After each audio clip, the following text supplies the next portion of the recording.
Okay, I've been crying my eyes out all afternoon. First thing I want to say, the ultimate person responsible for this, if it's anybody, is Dr. Christopher at Oklahoma Forensic Center. Dr. Sabina Christopher. Because she had me sign the papers for here.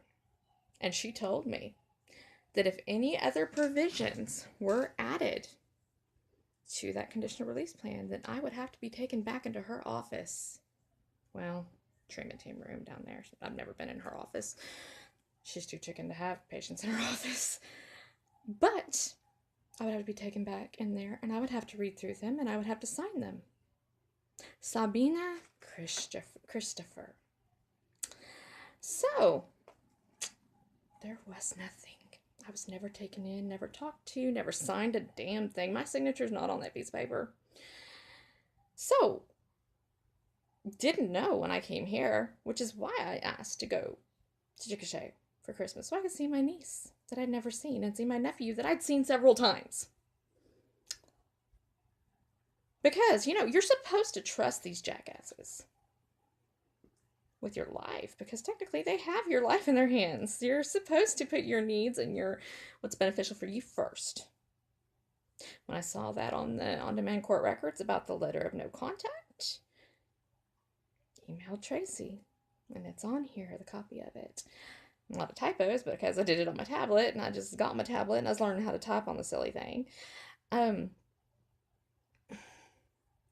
in it, I don't know what this is. I've never seen this. I don't have a copy of this. She told me it wasn't there. It didn't exist. She didn't have it. So not to worry about it. Listen to her. She was the one arranging the trip. So I did. I trusted her. Second mistake. I trusted two people that I never should have trusted. Now my religious rights. It's all over my religious rights. Trust me. I know, because none of this ever came up. How? I ask you. If I broke my conditional release back in December, if I did something so bad, then how did I end up over in the bungalows after being here less than 3 months?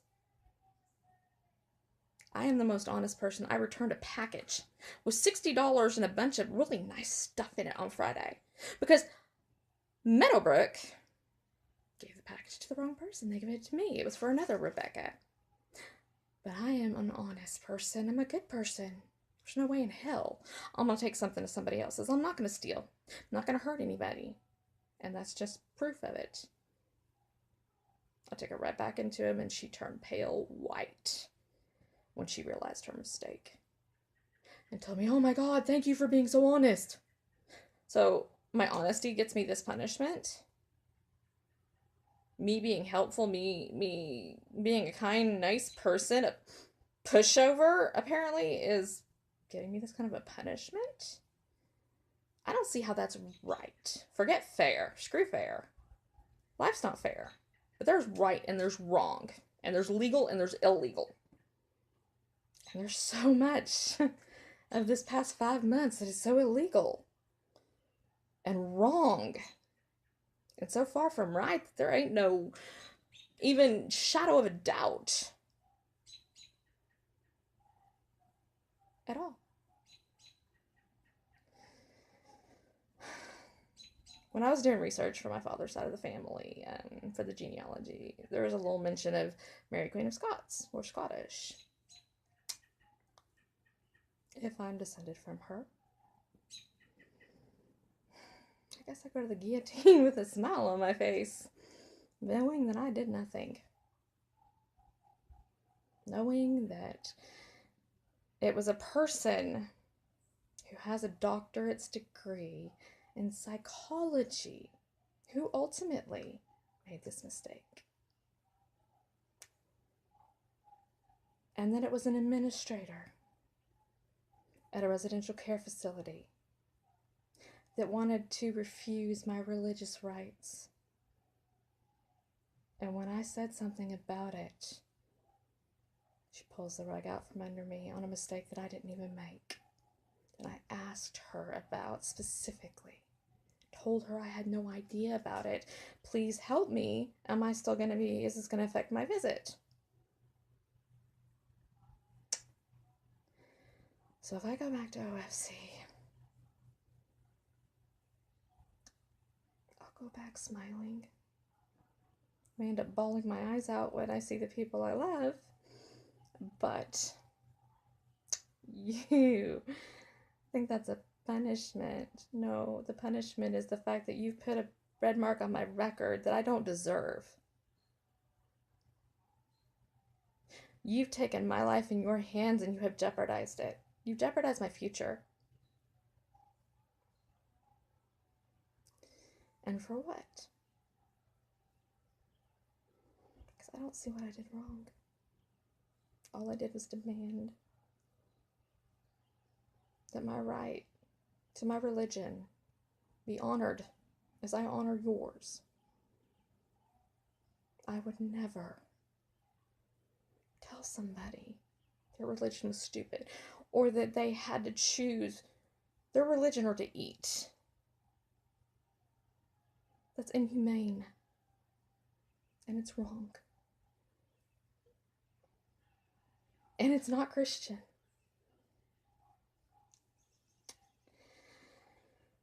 I have seen so much wrong at this residential care facility in the past 5 months. I've lived through 34 years of my life, never offered drugs of any kind. When I get here, I offered them all the time. Never did them. Don't want to. I know the reaction I have off of Ambien and Topamax and Effexor and Lamictal. You think I'm going to try illegal drugs? No. You can test me. Hair sample even. Feel right? Go right ahead. I know I have done everything right in these past 5 months. There is not one thing that I have done that was against any rules or against my conditional release that I knew of. And as I said, I will go down fighting tooth and nail. And I have some tricks up my sleeve. And if you want to Facebook stalk me and YouTube stalk me, go right ahead. Because I'm doing nothing wrong but telling the truth. And if that's wrong, you need to reevaluate your morals, your integrity. You need to reevaluate your life. And you need to know that there is such a thing as karma. No one good deed goes unpunished, as no bad deed goes unpunished.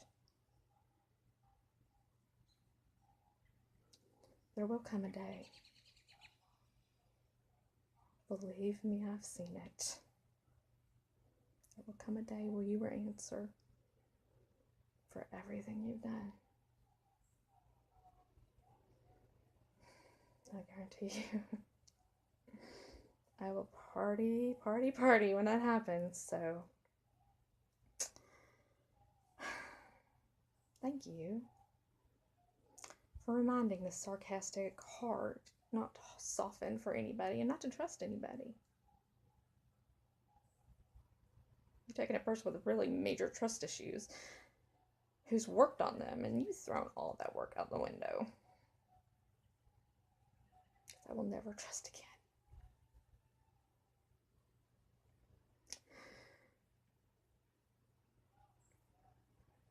And I will come out of this victorious at some point.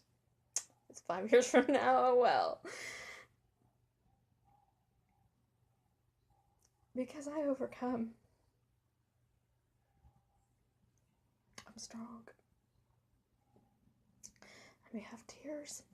I may have a kind heart. But I am as strong as steel, and you can't break me. You haven't in 5 years. You're not going to now. I have been through hell and back, and I have lived to tell about it. Anything you do, do not hold a candle to what I've been through and the demons I've fought inside of me.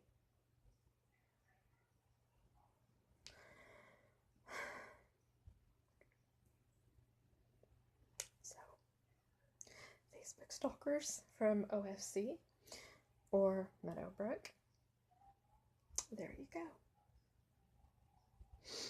Believe me, it's not over. It won't be over. Believe me. I have so many people on my side.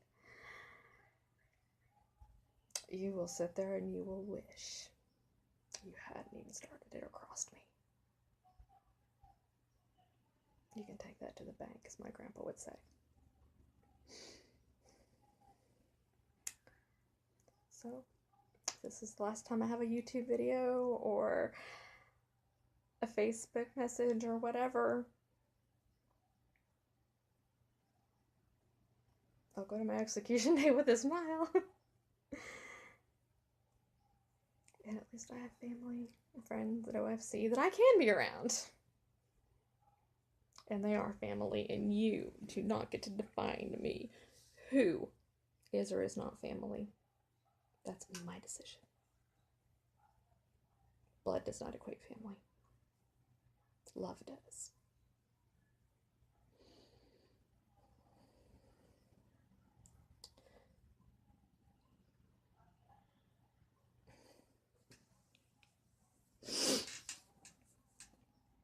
To see everybody anyway, so you know, just makes it easier on my part here. After all, I mean, I was growing my hair out, it's down to my butt almost, and I refuse to cut it till I see somebody. I guess you've just given me the right to get a haircut, so that's all you've done.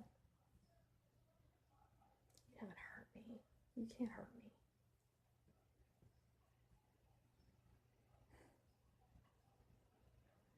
There's only one person who can. They never would. So, know that. Know that you can never hurt me. You can't bring me down. You can't slow me down. You may think you can, but you can't. Because I'll come back swinging. I'm a phoenix. I'm born from fire. You think I can't handle a little more? That it will not make my wings brighter and broader and make me soar higher? You think that a little bit of this isn't gonna just make me a hell of a lot stronger and you a lot weaker? You're wrong. Remember, I am writing a book. Comeuppance. Whether it's a year from now or 5 years from now, take your pick, because it's gonna happen. You can just drop all this now. I'll be civil. You'll be civil. We just get on like friends until July. If you want to keep it to doing this, just know that I won't be the one who comes out with egg on my face.